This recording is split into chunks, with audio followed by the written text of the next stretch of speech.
Hey guys, welcome to my channel. My name is Vivian Reed. Now, before we get started, I want you to please subscribe and please like. And as I always say nice things, make nice comments.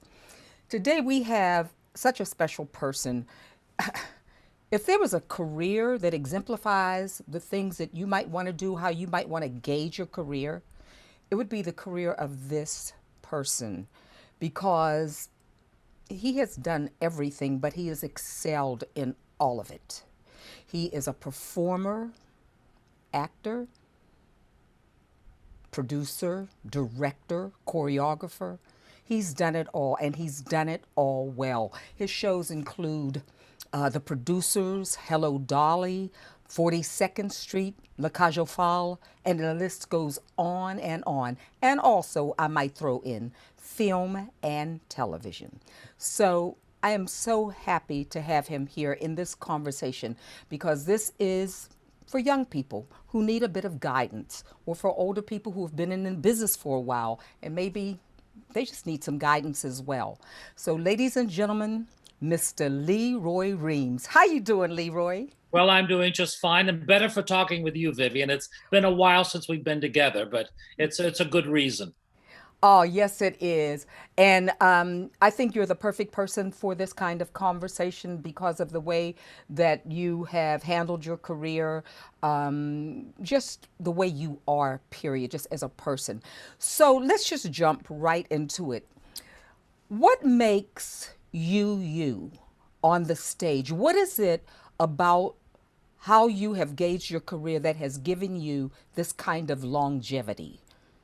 Well, it's relatively easy for me because I just did it. When I was a kid growing up in Covington, Kentucky, which is across the river from Cincinnati, Ohio, as a kid, whenever there was music on, I was in the middle of the floor singing and dancing. And so I was fortunate that my mother was aware of that. And so she put me into the local dance school, which, we had a lot of, and that's the way that it was back then. And the dance school was literally not far away there in Covington. And they told you that if you sign your child up for so many lessons, you got a free pair of tap shoes and a Ooh. promise that your kid would be in the annual recital. Now off I went. And the school had a sign outside that said, Tap toe ballet, acrobatic baton ballroom, voice, personality, and culture. And so that's the school I went to. And of course, I had a younger girl who was the teacher for the kids. And indeed, I was in that recital. I tap danced to the Johnson Rag.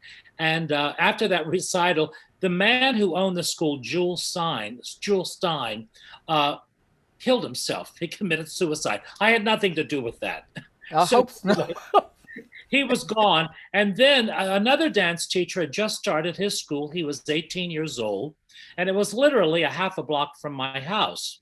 And that was the Bob Ziegler School of Dance. And so I went there. And then he was drafted and went into the service. And then his teacher, Alma Tranter, came in and taught school while he was in the service. And that's the first click because Alma Tranter told my mother, Leroy has it. He can make a career Ah. doing this. He has the talent. So she validated me at that point. And of course, I adored her. And so she told my mother she wanted me to do a solo number in the recital, but we didn't have the money to pay for private lessons. And she said, You don't have to pay. I will teach him for nothing for the recital. So that was the validation that gave me the push. Then I went through in the Covington, Cincinnati area. I did all of the recitals. I studied with various teachers in that area. And then when it came time to go to college, I was fortunate enough that the University of Cincinnati had a theater arts major. So I went there. And that summer, when I graduated from high school, I got a call to audition for the Cincinnati Zoo Opera Ballet. Now, this is crazy. They had a zoo pavilion that they did opera. And since I was a big deal, I mean, you laughed it was in the middle of a zoo, but that's the way it was. And so when the operas went on, you heard all the animals carrying on. But Oh, God. that was Cincinnati. That was Cincinnati. So anyway, I was hired. I got the job. And in that company that summer was a young lady named Susie Ficker. who later became Suzanne Farrell of the New York City Ballet.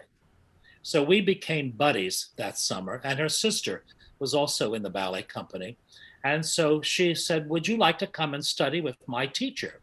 And I said, "Well, I'm going to the university." She said, "Well, the College Conservatory of Music," which was a separate school then, she said, "I can get you a scholarship. You don't have to pay for your lessons." And so I said, "Well, do I have to audition?" She said, "No." She said, "Marion LaCour, our teacher, comes to the opera, so we'll just tell her to look at you." And she came back and gave me a scholarship. And that's how it all happened. Now, little did I know, Vivian, that they just needed anybody who was male to partner those fat ass ballerinas. So I should have asked for a salary. I should have said, "Yeah, I'll come, you pay me." But anyway, I'm just joking. And so I went, and that was it. And Susie Ficker, that the year after that, we studied together. And then she was scouted by Diana Adams of the New York City Ballet. She was taken to New York, and she got a Ford scholarship. And Balanchine, of course, discovered her, and the rest is history.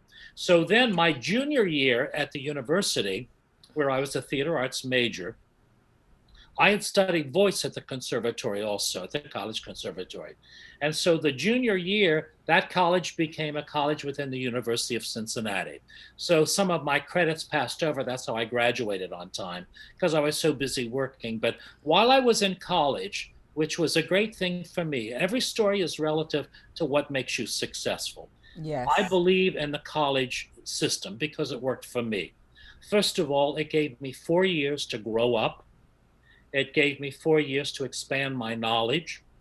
And I also had an incredible teacher at the university who gave me the ability to direct and choreograph while I was there. Plus, I played the leads in all the musicals. And so that gave me such good training. And then during the summers, we would go and perform. Like between my freshman and sophomore year, I went to Dayton, Ohio, to the James Alex Summer Theater, where I got my equity card, and I danced in the shows and played parts with stars like Rita Moreno and Jane Powell, who remained lifelong friends, and that ilk of people, because the stars came in and it was summer stock. You did a show a week. So when the show opened, you started rehearsing the show the next day, and that went on for the whole summer. Now we don't work like that anymore, but it was great training. So I got my equity card, and then the university also had a summer theater that our professor, Paul Rutledge, operated. So I had the experience of putting on shows. And so when I graduated and I went to New York City after I saved enough money, I was a school teacher, a substitute school teacher teaching English to junior high. So I saved up enough money to come to New York. So when I went to my first audition for the Juliet Prowse nightclub act, I was trained and I got the job.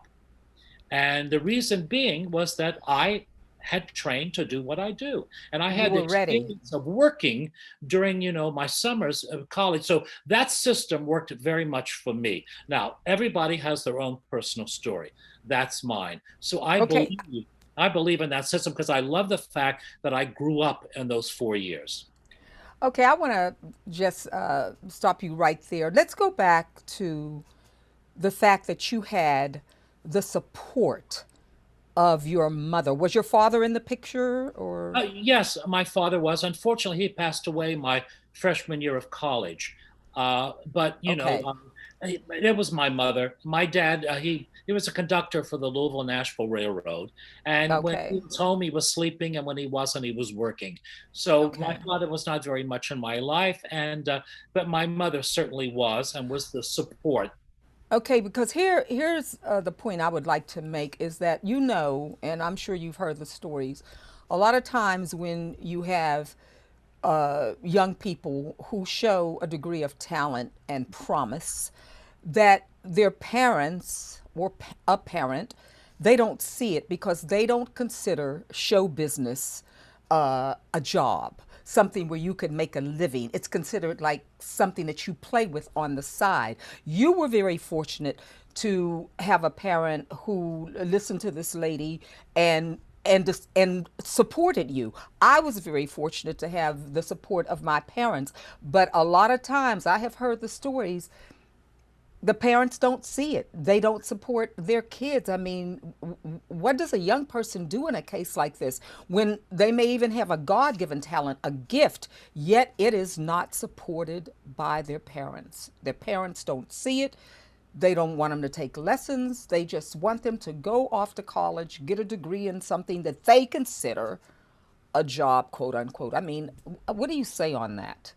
Well, anything that has to do with the arts is not a job, it's a career. It And is a career. the big difference is you study to do other things which, give you stability. And that's not what the arts do. But what Right. happens with us is that the desire is there, and it's good to have the support to do it, but sometimes you don't, but you still have the desire. And many times, the people who aren't as talented, but they have that desire, Yes. succeed because it's necessary. And I went to school with some very talented people. Some of them had a career and some of them didn't. They wanted other things, or other things were more necessary, or doing that was not the most important thing.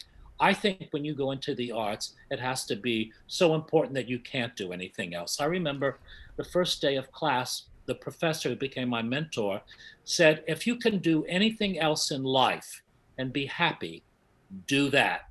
Don't do Right? it's only for those of us who can't do anything else. And that's really what it is. Not that I You couldn't know, do anything else, but I didn't want to.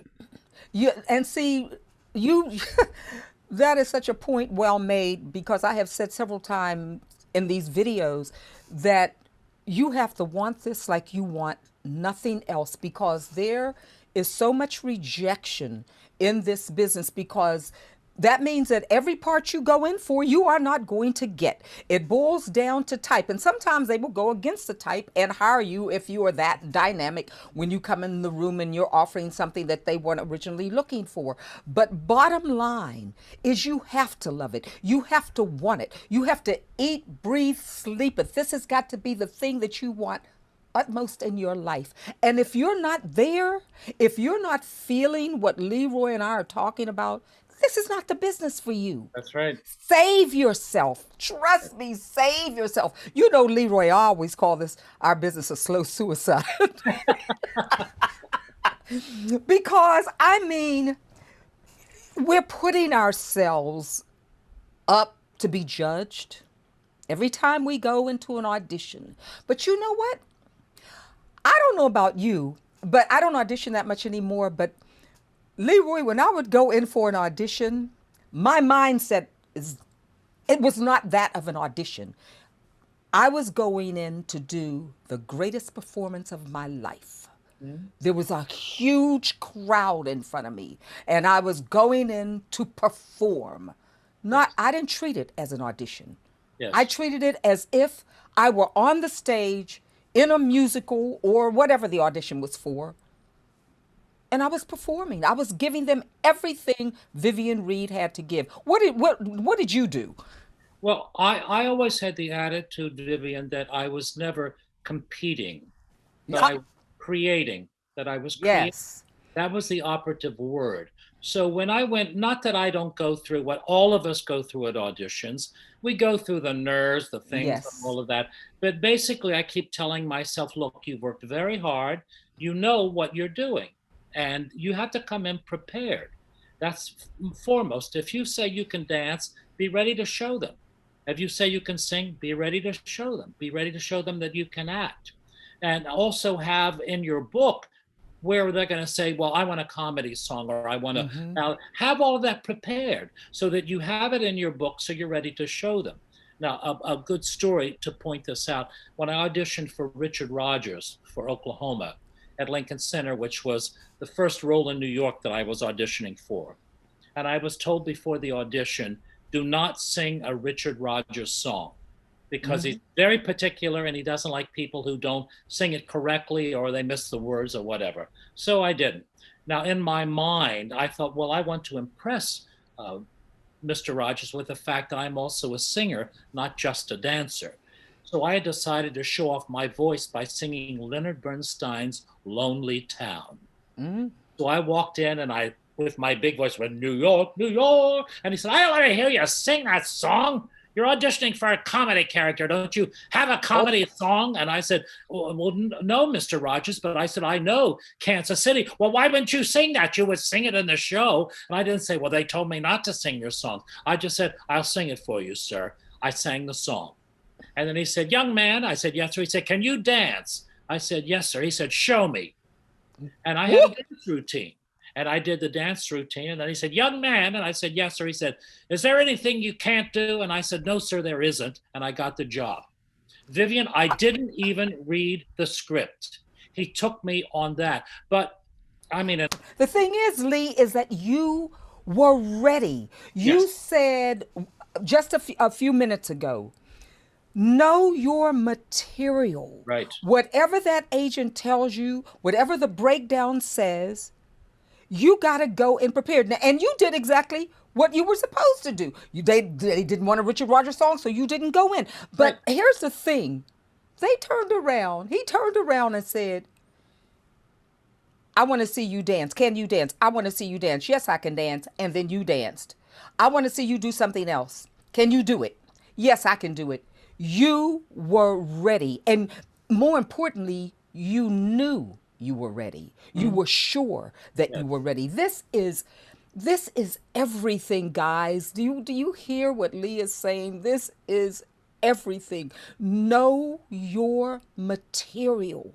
Don't go in there like you're holier than thou, and whatever you do, they're going to accept, because it's not going to work. It does not work. That is such an amazing And story. also know what your strong point is. If you're Yes. good at hitting high notes, then sing a song where you're hitting the high notes. It'd be like Charlotte Greenwood. If you do kicks up to your ears some way, do it in the routine to show them what it is that you do that makes you special, that they pay attention. Now, two auditions that I had were similar. I'll go with the first one. Uh, I was called in to audition for uh, Beauty and the Beast to play Lumiere. And it was a replacement. And I went to see the show. I liked it very much, by the way. And they said, we would like for you to do the song Be Our Guest, which is what you sing in the show. And I said, okay. But I only had a couple of days to do it. Now, I never performed the song. Gary Beach, who would play the role on Broadway, got a Tony nomination, actually was a friend. And I didn't want to compete with Gary Beach. And I thought, no, I'm going to have to go in and try this. I don't know the song. I've never performed it. I'm going into audition. They've seen the song hundreds of times, all the people there. The guy got a Tony nomination for playing, and I'm going to go in and have to compete with that. So what I did, I felt very insecure about memorizing all the words and trying to perform it. So I went in and I said, if you don't mind, I said, I have the music here. I can sing the song for you, but I didn't have time to prepare it well enough to perform it. So what I would like to do, if you don't mind, I would like to perform a song that I do know in the style of what this material is, so I will feel more confident. And then if I'm not right for it, you don't have to hear me sing the song. And they said, okay, do your song. So I did Jerry Herman's It's Today. In a French accent, I said, light the candles, get the ice out, roll the rug up, it's today. And I ran around it, and I got the job. And I said, now, do you want me to sing the song? They said, no, it's not necessary. But had I tried to perform that song, Vivian, I would have been at a disadvantage. Now, But also, too, the thing that I noticed, and you guys watching, pay attention, because I've spoken about this many times. The respect that you gave this person, this man, it was the respect. Do you mind if I do this? Do yes. you mind? It's respect. We have to have respect for the people we are auditioning for, the way we talk to the pianist, the way we behave after a director has asked us to do something and differently than how we prepared it. You got to be able to change on a dime, but it's the respect. You cannot come walking into a room with an attitude, Yes. because they will pick up on it. Lee, just your approach to what you did, that showed them that, number one, you were totally respectful, and that you had this way of doing this particular thing and you would like to see them. I tell people all the time, don't be afraid to approach, once you've been hired, don't be afraid to approach a director and say, like, for instance, if you've worked on something at home and maybe an idea came to you, Mhm. don't be afraid to say, you know what, I have an idea about something. Would you mind looking at it to Yeah, see? Because if you don't ask, they don't know. They that's right. can't read your mind. But you know something? When you do that, you better be damn good and be ready, honey. You can't say, listen, I have a way of doing this, and I just want you to look at it, and then you look like shit when you do it. No, That's right. That's you right. cannot do it. That is two great stories. That's amazing because you have said so many things that I think people need to understand that it's all about your disposition. Mhm. It's all about you being ready. It's all about the way you dress. Oh, Lord. Talk about Yes, that for a minute. absolutely. Please talk about that for a minute, Lee. Oh yes. Well, you first of all, I mean, it's a decision you have to make. Do you go in and dress like the character and do that? Sometimes it works, sometimes it doesn't. I Yeah. think you just go in and be professional. Don't Yes. walk into an audition that it looks like you just got out of bed and put on whatever was near and walk in and do it. Walk in looking like a professional, that you're there meaning business, that you want to present yourself as best. Now, your attitude can be like the character that you're doing. I know that Mm-hmm. another story to tell because I love the audition stories. When I auditioned for the producers, again, I got like a 2 day notice to come in. Again, it was to replace Gary Beach. But I did know Mel Brooks, but I didn't know that he would be at the audition. And Mm. my agent said, now, they want you to learn uh, the High on Myself song. Again, the same thing. Well, you don't know the song and you have to memorize it in the words and in 2 days go in and do it. It puts you at a great Yeah, it's rough. disadvantage. And I did the same thing. I went in and Mel Brooks was at the audition, which helped, by the way. And I said, I went through the same thing. I said, I don't know the song well enough to perform it, but I would like to perform something in the style. And then I can sing the song for you so that you know if the key is right, so you can see how I sound doing it. But I would feel more comfortable performing something better that I know. And Mel Brooks said, "Do whatever you want to, just do it." So I went, I had a dream about you. Adolf, it's gonna come true. Adolf. Mel Brooks fell in the floor. Oh, yeah, I'm sure he did. That's funny as hell. Job. Now, that was gutsy to do. And I know that Yes. the casting director wasn't very happy about it, but I was confident to know that I could play that part. I Yes. had to show my sense of humor. And But also, also, too, you're very funny. well, You are thank, very funny. You're thank naturally very funny. but another audition story, which is a goodie for 42nd Street. When I was doing Hello Dolly, Mike Stewart, who wrote the book I was working with, it was the revival, and we got along great. And Mike told me he was going to do a musical based on the film 42nd Street. Well, I knew the film, and I said, "Well, I think I'm very right for the Dick Powell part." And so a couple of years went by, and I finally got a call to audition. So my agent said, "We've got your call." I said, "Great." And I said, "Now the character's name again is?" They said, "Andy Lee." And I said, "Is that the Dick Powell part?" They said, "No, no. They think you're too old for that." They Mm. went to audition for Andy Lee. He's about 40, a little on the tough side, and he doesn't have a solo in the show. So I wasn't going to take the audition. And my husband, it wasn't my husband back then, and now he's passed, but my husband, Bob, was writing on a pad, take the audition, take the audition. I said, "Why should I take the audition? I'm not right for the part." He said, "Just go in and do what you do." Mm-hmm. Very Mm-hmm. smart. So I took the audition. Now, a big advantage, Vivian, back in those days is that we auditioned on a stage in a theater. We didn't Mm-hmm. audition in these little tiny rooms where they Rooms. always say, "Can you take it down?" Yeah, but then when you're on the stage, you want it up. So when you Yep. audition on a stage for a stage show, better advantage. And the only reason we Yes. don't do that anymore, it's too expensive. Anyway, Mm-hmm. but in those days, we auditioned in theaters. So I got my accompanist and I said, "Okay, now when we get out there, we're going to start out with the uptune. Don't let them ask for the ballad. Go right into the ballad." And a girlfriend of mine, Tony Kay, who was a brilliant dancer, was in town and we had just done a show together that I choreographed. And I said, and Tony's going to go to the audition. She's going to come out in her tap shoes and we're going to do this big tap dance. And I Oh said, my God. don't stop, just keep going. So they called my name. I went out. I did the uptune. I went right into the ballad. Tony came out. We did this tap dance. I had never met Gower Champion, by the way. And I finished my audition, and there was just dead silence. And I thought, they're going to kill me. Coming down the aisle is Gower Champion, and he motioned for me to come front. And I went to the front of the stage, and I said, yes, sir. And he said, you're not right for Andy Lee. I said, yes, I know that. He said, you're very right for Billy Lawler. I said, yes, I am. And I got the job. Got the job. I wanted to punch the casting director who thought I was too old. But you have to believe in yourself and what you do. And when you walk in, give them a performance. Be confident, either be all the way wrong or be all the way right, but at least show them. Then when they want something else, then you have to have the capacity to adjust. That's collaboration.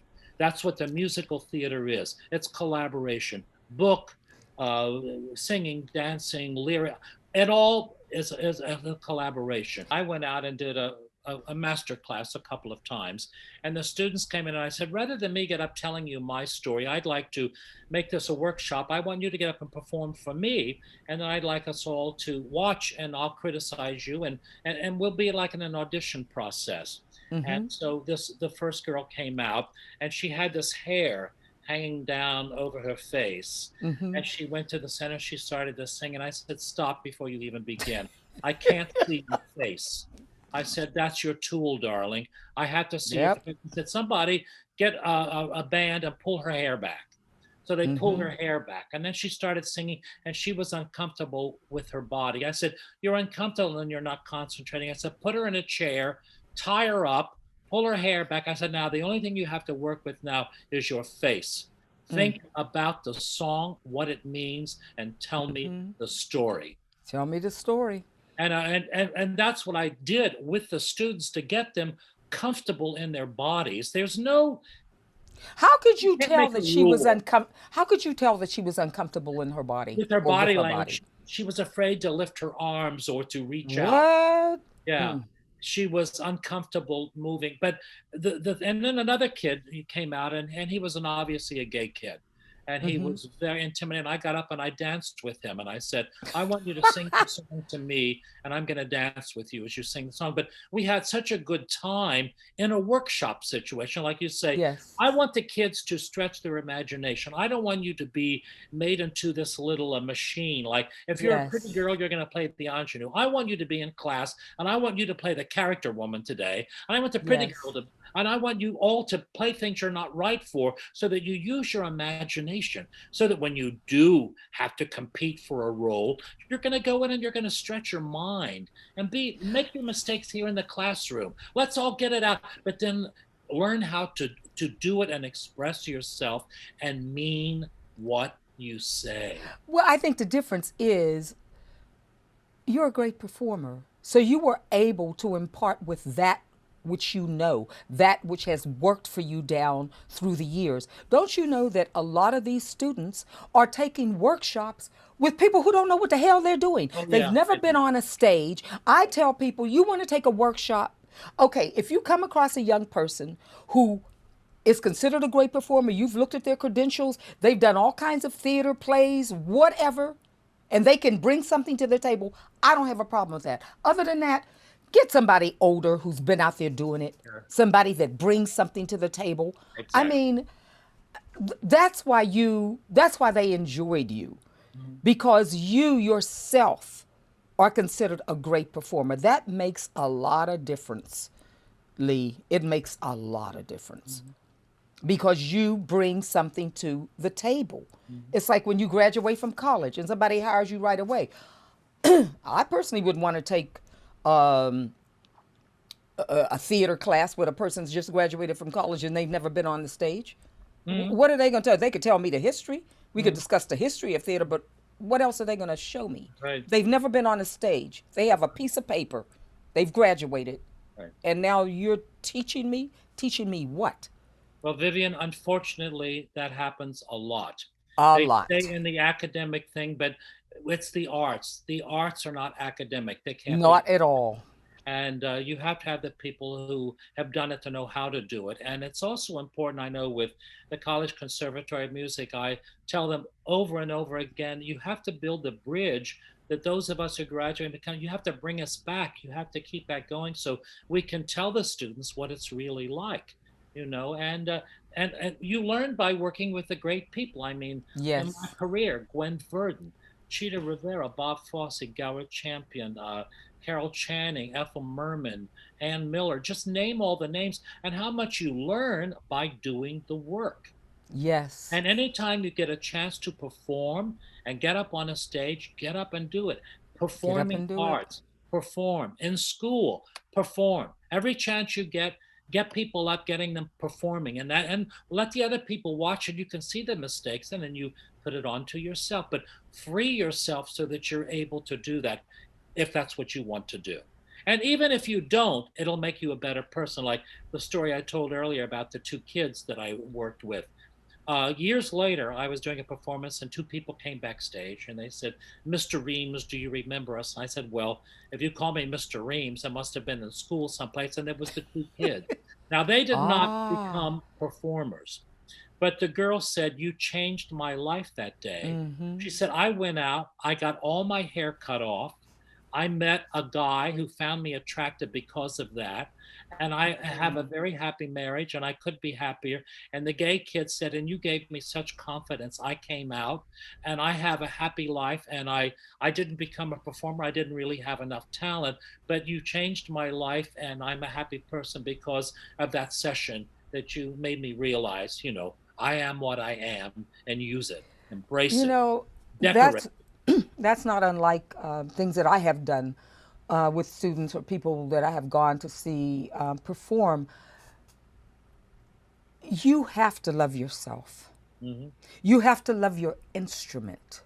You have to love what you do, what you bring to the table. You have to love it. If you love it and embrace it, then the person you're performing for, they will love and embrace it. Right. You have to love it, because when you are not sure of yourself, or if there are things about your body you don't like, and then you're self conscious about it, it will show. Yes. Love who you Right. are Right. and experiment. That was great what you said about experiment with different characters. Yes. Me personally, I love character work. Yeah. I love it.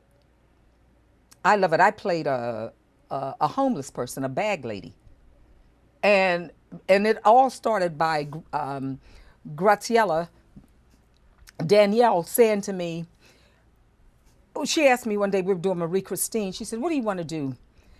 I said, "Well, I would like to play a homeless person, a bag lady. I don't know." She said, "Nobody's going to hire you to do that." So you know what I did? I took some money and went out and did a short film where I played a homeless person, Yeah. and there was no trace of Vivian Reed Mm. anywhere. Anyway, my darling, thank you. So this was so great, Lee. Thank you so much for doing Well, this. it's a treat for me to look on your beautiful face again, Vivian. Oh, You've always been thank a you. vivacious, actress, and you've always had that love of what you do, and the Thank kids you. are lucky that they have you to be able to share that and to teach them, and that's what we want them to be, happy people, and to not everybody's going to win an Academy Award, but you No. can win the Academy Award in the space where you are. If you do community theater, it's just the fact of doing something that makes you feel good and that you enjoy doing. And Unfortunately, also, you too, have to have, success is relative. yes, it Success is. is relative. It's the goals that you set for yourself. Right, that's right. And you have to have the discipline. It's very important. Yes.